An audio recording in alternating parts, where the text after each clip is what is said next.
అందరికీ పేరు పేరున ధన్యవాదాలు. ముఖ్యంగా ఈరోజు మనం ఈ సమావేశంలో అందరం కూడా కలుసుకోవడానికి కారణం ఉంది.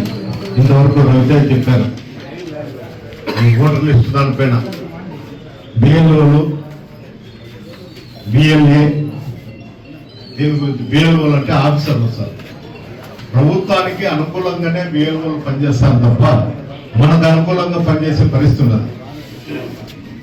ఇది మనం ఒకరమే వార్డులలో తిరగదు. తెలుగుదేశం వాళ్ళు ఉంటారు, సిపిఐ ఉంటారు, కాంగ్రెస్ ఉంటారు, రకరకాల పార్టీల్లో రకరకాల వ్యక్తులంతా ఉంటారు.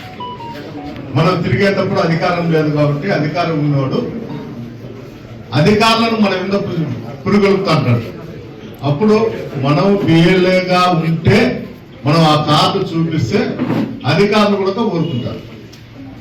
దయచేసి మీకు అందరికీ ఏంటి చెప్తున్నా అంటే ఓటర్ లిస్టు వెరిఫికేషన్ మనము బిఎల్ఏగా లేకపోతే మన పేర్లు కానీ మన పార్టీకి సంబంధించిన సానుభూతి పనులకు కూడా ఓట్లు పోయేదానికి చాలా అవకాశాలు ఉంటాయి. మనం బిఎల్ఏగా దాదాపు తీసుకుంటా ఉన్నాం. ఇప్పటికే అందరూ కూడా ఫోటో ఇచ్చి చేసే ఆఫీస్లో ప్రతి ఒక్కరికి కూడా కార్డు వస్తుంది. అది ఉన్నప్పుడు మనం వార్తలు తిరిగేదానికి ఆస్కారం కూడా ఉంటుంది. ఇంకోటి ఏమంటే ఓటర్ లిస్ట్ లో కూడా ఓటర్ లిస్ట్ లో పేరుకు మన దగ్గర ఉన్నట్టు ఓటర్ ఐడి కానీ లేకపోతే ఆధార్ కార్డు కానీ ఖచ్చితంగా ఓటర్ లిస్ట్ లో పేరుకు మ్యాచ్ అవుతారు. ఒకవేళ మ్యాచ్ కాకపోతే ఆ ఓటు పోతుంది. అందుకే మనకు ఫామ్ ఇస్తారు. ఆ ఫామ్ లో ఓటర్ లిస్టుకు మన దగ్గర ఉండే ఆధార్కు దీంట్లో మ్యాచ్ అయ్యే విధంగా మనం ఆ పేరును కొత్త అప్లికేషన్ లో జతపరిచి బిఎల్ఓకి ఇస్తే మంచిది. ఎందుకంటే గతంలో ఎప్పుడు కూడా పూర్తి స్థాయిలో ఇది జరగడం లేదు. ఇప్పుడు ఈ కూటమి ప్రభుత్వం వచ్చిన తర్వాత ఎక్కువ ఓట్లు తీసేసేదానికి ఆస్కారం ఉంది. చాలా రాష్ట్రాలలో ఇదే జరుగుతుంది. కొన్ని రాష్ట్రాలలో అయితే ముస్లింస్ ఓట్లు ప్రతి వార్డుకు 100, 200, 300 తీసుకుంటారు. ఆ రాష్ట్రంలో లక్షల కొద్ది ఓట్లు తీసేస్తారు. 1,50,000, 2 లక్షలు. ఏది సార్ అంటే బీజేపీ పొత్తు ఉంటే ముస్లింస్ మనకు ఓట్లు వేయరు అనేది ఒక భావన కలిగింది.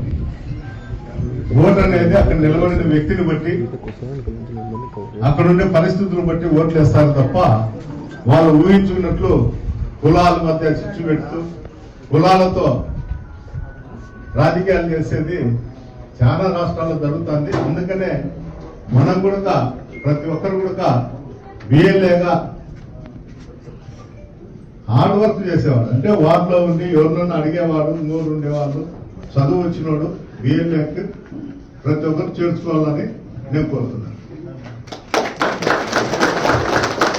ఈ కూటమి ప్రభుత్వం వచ్చినాక కొత్త నాంది పలికినారు ఈ రాష్ట్రంలో. అంటే ఎప్పుడూ లేని విధంగా ఇక్కడ వ్యవస్థలు కూడా బయట కూడా అట్లే ఉన్నాయి. ఇక్కడ వ్యవస్థలు కూడా నిర్వీర్యం అయిపోయినాయి.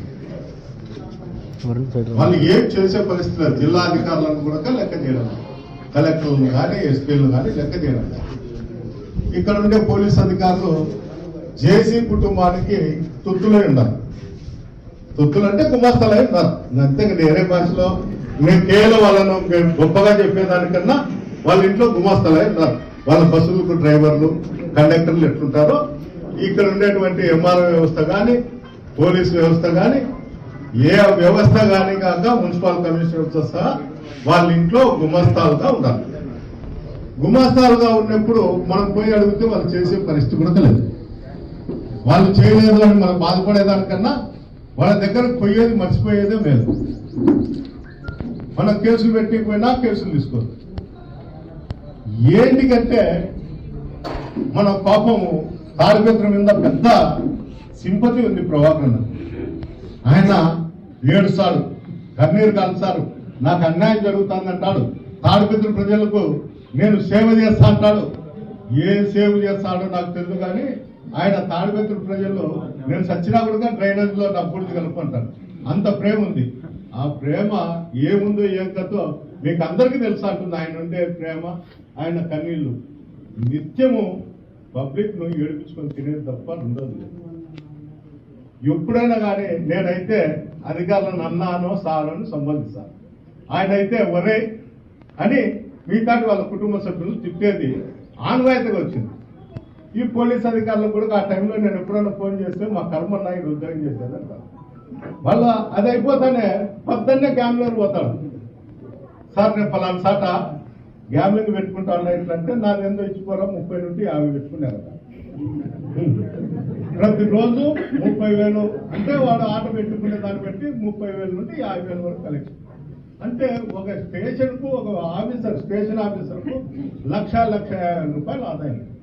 నేను చెప్పాల్సిన అవసరం లేదు, మీకు అందరికీ తెలుసు ఎవడోడు మంగతాయి ఆడించాడు, ఎవడు మటక ఆడించాడు, ఎవరు కదా. మంగతాయి ఆడించే వాళ్ళకి అందరికీ కూడా డైలీ పేమెంట్ పోలీస్ అధికారులు, మటకా వాళ్ళకు వీక్లీ పేమెంట్. గంజా వాళ్ళకైతే నాకు తెలుసు కానీ ఏంటంటే స్కూళ్ళల్లో కూడా గంజా నేర్పిస్తాను కాబట్టి గంజా గురించి నాకు ఎవరు డబ్బులు ఇస్తాడు ఏమో తెలుసు కాబట్టి గంజా అయితే తాడిపత్రుల్లో పుష్కలంగా ఉంది.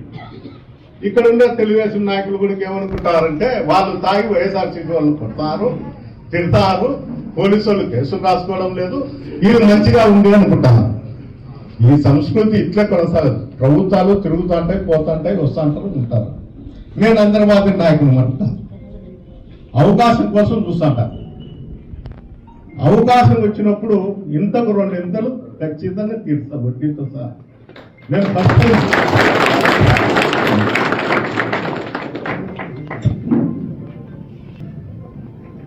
నేను ఇక్కడ ఎమ్మెల్యేగా వచ్చినప్పుడు, నేను ఇన్ఛార్జికి వచ్చినప్పుడు గ్రామాలలో తిరిగేటప్పుడు అందరూ అంటాను నేను ఎల్లనూరు పుట్లూరు మాదిరి ఇక్కడికి వచ్చి గ్రామాలలో కక్షలు పెడతా అంటారు అని.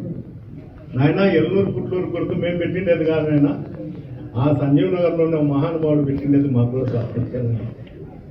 వాళ్ళకి ఆధిపత్యం కావాలి. ఎంతసేపు ఉన్నా మా ఇంట్లో అన్నం తినాలా, మన ఇంటికాడ కాయలు ఉండాలి. నేను వచ్చినాక తాడిపత్రుల్లో ఆ పరిస్థితి ఉండకూడదని ప్రతి గ్రామంలో కూడా నేను చెప్తానే వస్తాను. మీరు అన్నదమ్ములు మాత్రం ఉండండి, గ్రామాలలో కక్షలు పెట్టుకోవద్దండి. ఏదన్నా ఉంటే నేనే కష్టమో నష్టమో లాభమో రాజకీయంగా కానీ ఇంకో విధంగా కానీ నేను ఎదుర్కొంటా వాళ్ళని నేను ఎమ్మెల్యే అయినప్పుడు, నేను ఇన్ఛార్జ్ వచ్చినప్పుడు, ఇప్పుడు కూడా నేను అదే చెప్తాను. అది చెప్పి నేను పొరపాటు చేసిన. ఏంటంటే ఈ విధంగా తాడిపత్రుల్లో అరాచక పాలన జరుగుతుందని నేను ఊహించలే. అంటే మనము కూడా ఓ మార్పు తీసుకొస్తున్నాము, వాళ్ళు కూడా ఆ మార్పు కోరుకొని ప్రశాంత వాతావరణం ఈ కాన్స్టిట్యూన్సీ తీసుకొస్తారనే ఆలోచన నాకు ఉంది. కానీ దాన్ని భిన్నంగా ప్రవర్తిస్తారు. అంటే మీరు వెధవనా కొడుకులు, వైఎస్ఆర్సీపీ లీడర్లు, మీకు ఏమీ తెలియదు, నేను చెప్తాడా నేను చేస్తాడా ఇట్లా చేయాలా, కోతినా కొడుకల్లారా మీరు చేయకనే మీకు ఇప్పుడు ఈ పరిస్థితి పట్టింది అని చెప్తాడు. అంటే ఇప్పుడు మనకందరికీ గుణపాఠం వచ్చింది. భయపడతా అంటే ప్రతిరోజు భయమే ఉంటుంది. నాకు భయం ఉంటుంది, భయం లేక కాదు, అతనికి భయం ఉంటుంది. అతను జరుగుతుంది కాబట్టి అతను మాట్లాడగలుగుతాను. ఎవరినైనా ఒంటరిగా ఉండే వాళ్ళని కొడతాను.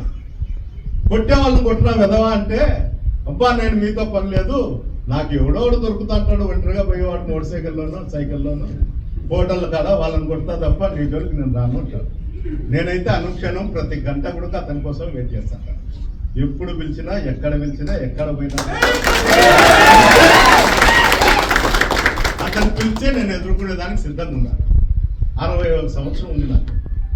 అబ్బబ్బ అంటే ఒక 10 సంవత్సరాలు బాగా తిరగలుగుతాం. 10 అయిపోయినాక ఎట్లంటే మనం పక్కన కూర్చోబెట్టి మన కోడల్లో పిల్లల్లో ఎవరో అన్నం పెట్టాల్సిన పరిస్థితి వచ్చింది. ఆ టైం వరకు నాకు వెయిట్ చేసే పరిస్థితి కూడా లేదు. అతను ఏం చెప్తున్నాడు, నీ గవర్నమెంట్ వచ్చేంత వరకు ఏంటికి ఇప్పుడే చూసుకుందామని చెప్తున్నాడు ఒకసారి ప్రెస్ మీట్. నాకు అంత ఓపిక లేదని కూడా నేను తిరిగి చెప్పిన.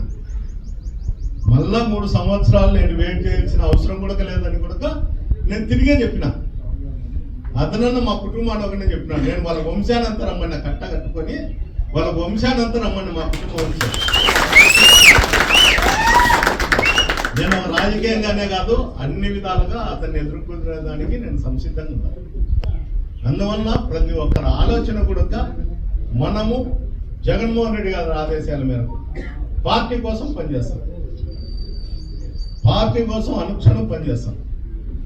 ఏంటికిలే ఎలక్షన్లు 3 ఏళ్ళు ఉన్నాయి, మున్సిపల్ ఎలక్షన్లు చేస్తామా వద్దా అనే ఆలోచనలు ఇవన్నీ పెట్టుకోవద్దని.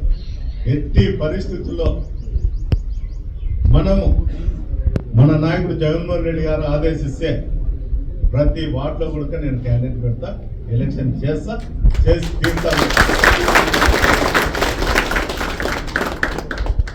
అతను ఎంక్రోచ్మెంట్లు కొడతా, మెటికలు కొట్టుకుంటా, ఫుట్పాత్లు కొట్టుకుంటా బెదిరిస్తే ఇక్కడ భయపడే వాళ్ళు ఎవరు లేరు.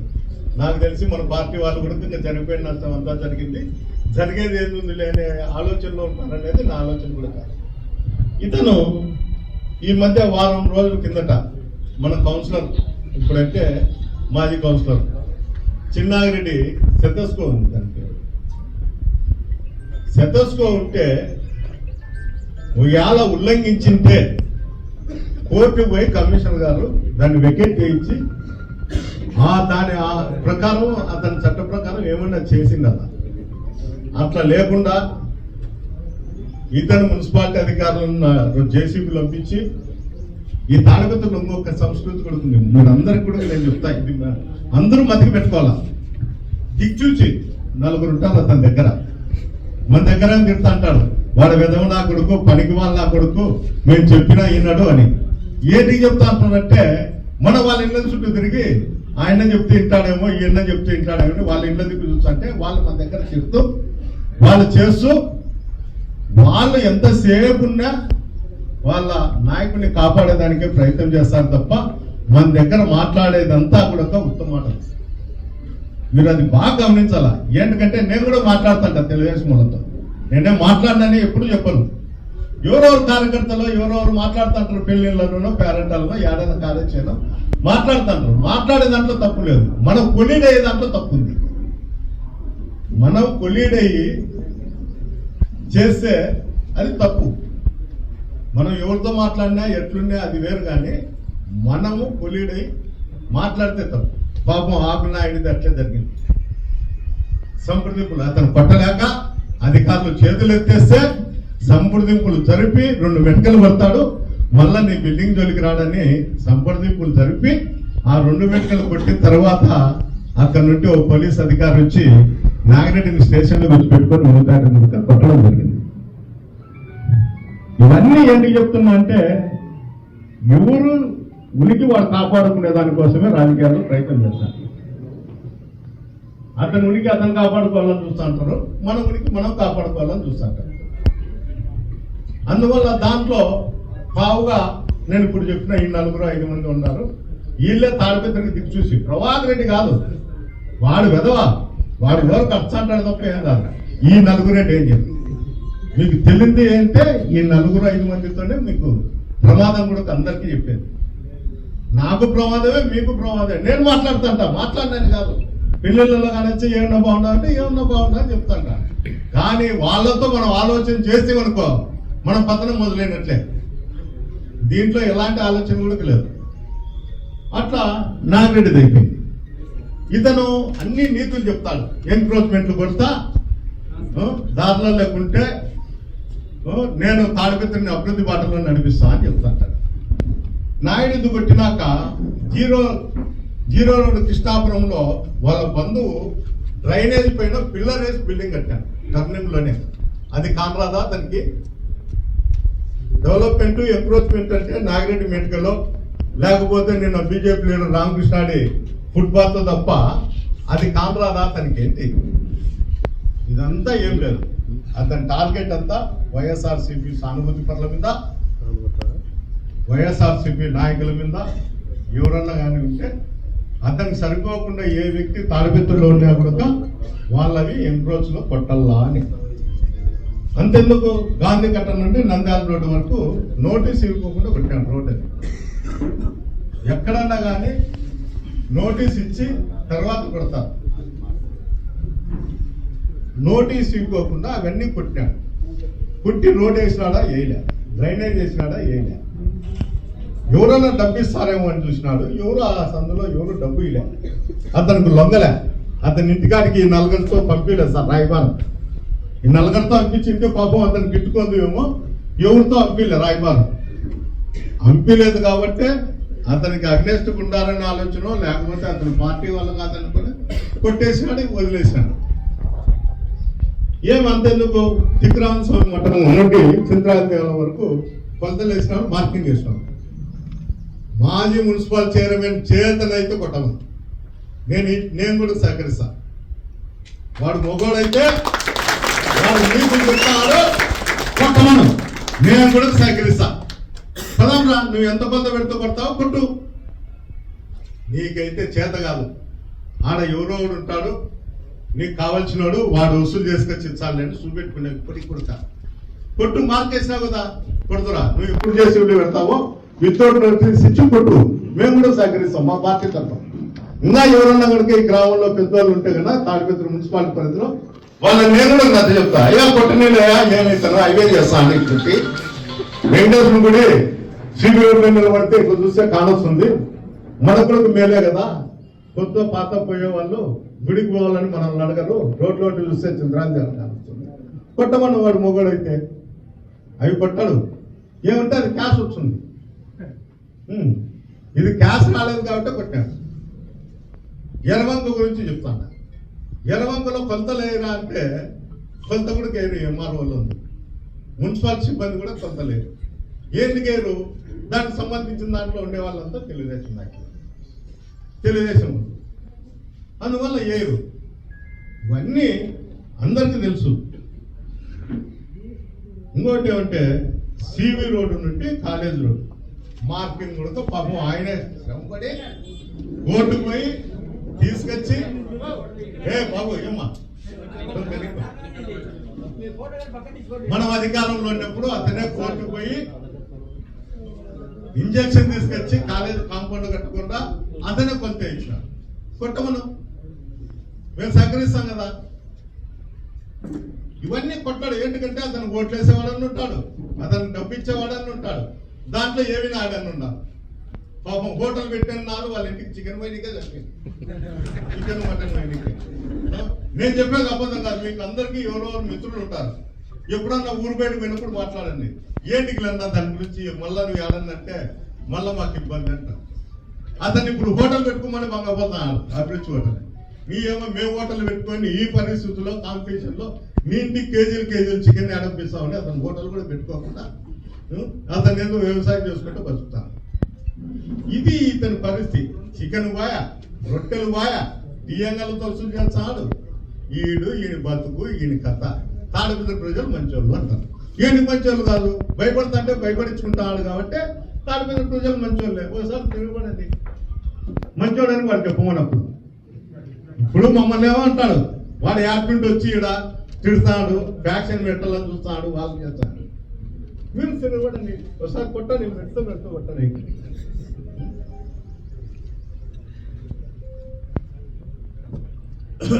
అప్పుడు చెప్పమను తాడిపత్రి ప్రజలు మంచోళ్ళని. వాడి స్థాయికి పెంచిండేదే మనం.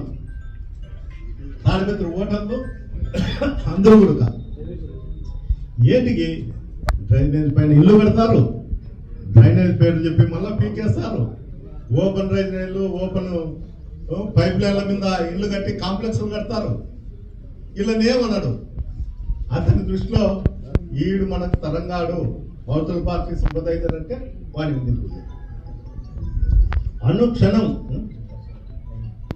అనుక్షణము దోపిడీకే ప్రాధాన్యత ఇస్తాడు తప్ప ఏదేదని లేదు.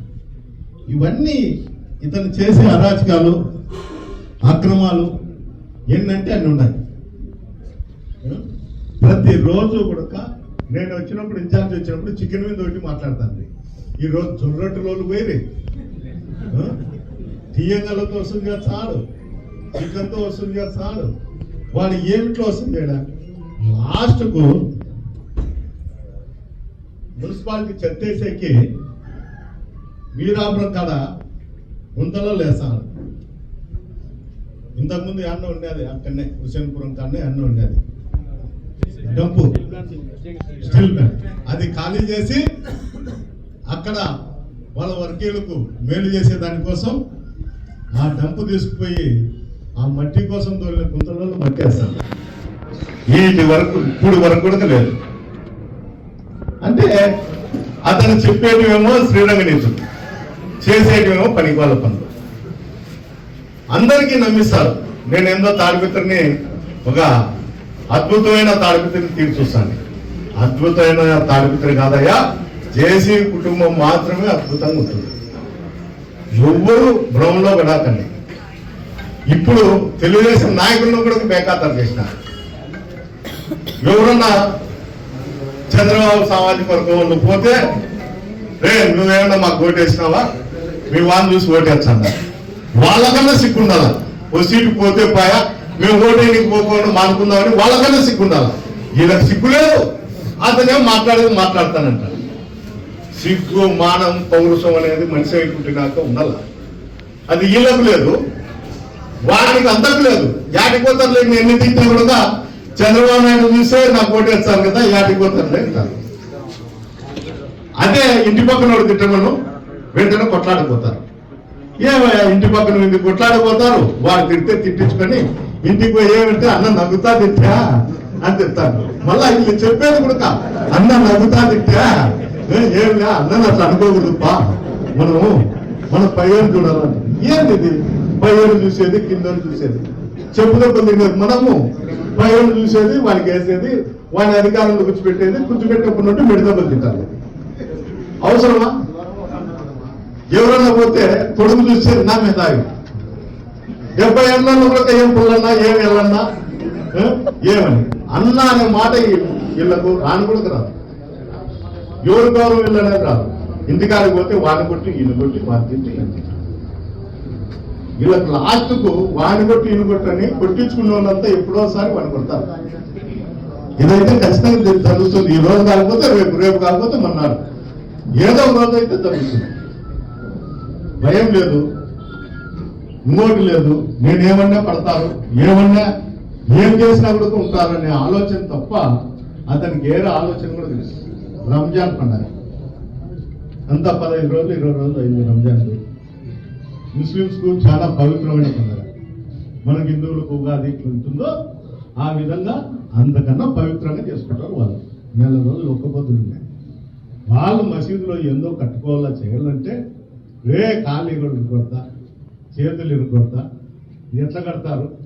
నేను 10 లక్షలు ఇస్తాను, 40 లక్షలు ఇస్తాను చెప్తారు తప్ప వాడి ఇచ్చిన పాపాన్ని కూడా పడి వాడి జీవితం అంతా కూడా సొంతం లేక 40 లక్షలు ఏ దేవాలయానికి ఇచ్చినాడు, హిందువులకు ఇచ్చినాడు, ముస్లింస్కి ఇచ్చినాడు, క్రిస్టియన్ కూడా ఇచ్చినాడు.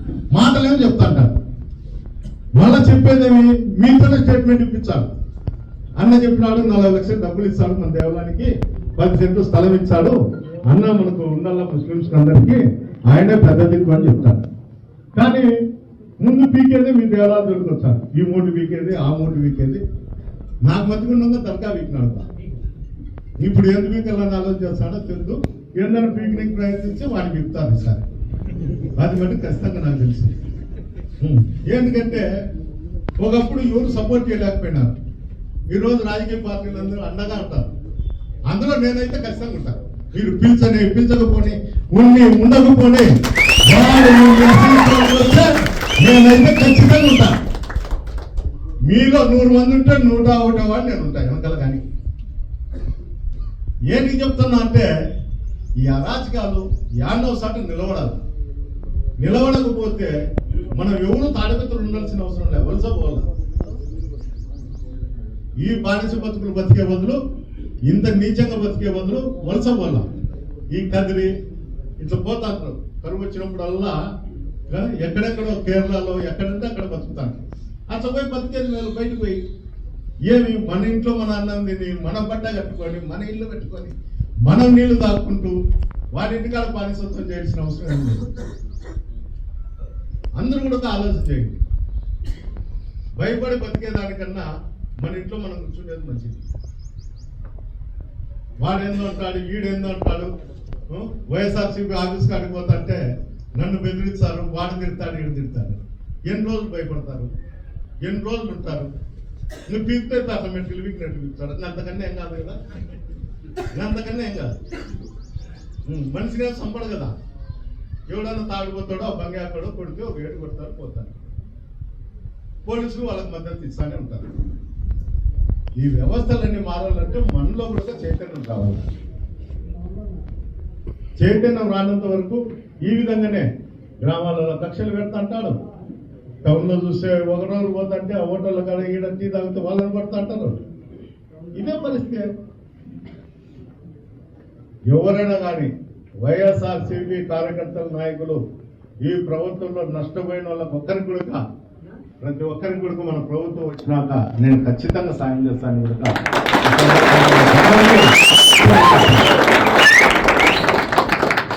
ఇంకా 3 సంవత్సరాలు ఉన్నాయి, 4 సంవత్సరాలు ఉన్నాయి, ఎలక్షన్లు ఉన్నాయి, అప్పుడు చేస్తాంలే, ఇంకో 6 నెలలు ఉందాం, ఇంకా సంవత్సరం ఉందా అనేది మర్చిపోండి. పార్టీ కోసం పనిచేయండి, నా కోసం కాదు. ఈరోజు నన్ను జగన్మోహన్ రెడ్డి పెట్టినాడు కాబట్టి నేను కష్టపడతాను. రేపు పొద్దున ఇంకోరు పెట్టినప్పుడు వాళ్ళ కోసం మనం చేయాల. జగన్మోహన్ రెడ్డి అనేవాడు మనకు నాయకుడు అంతే.